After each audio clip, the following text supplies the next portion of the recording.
তো hello students, MAKAUT university এর অন্তর্গত যে কোনো একটা কলেজে অ্যাডমিশন নিয়েছো এবং মেকানিক্যাল, ইলেকট্রিক্যাল এবং কম্পিউটার সায়েন্স অ্যান্ড ইঞ্জিনিয়ারিং এর মধ্যে যে কোনো একটা ব্রাঞ্চ চুজ করেছো এবং তুমি ফার্স্ট সেমিস্টারে আছো এবং তুমি জানো না যে তোমাদের কি কি পড়তে হবে, তাহলে এই ভিডিওটাকে স্কিপ না করে দেখো।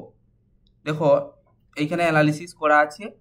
দেখো, তুমি যদি মাকাউট এর অন্তর্গত ফার্স্ট সেমিস্টারে পড়ছো এবং তোমার ব্রাঞ্চ হচ্ছে সিএসসি, তাহলে তোমাকে পড়তে হবে mathematics 1A, physics and basic electrical engineering.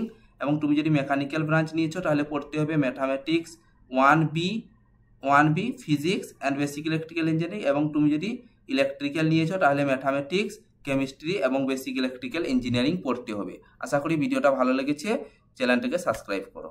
Okay.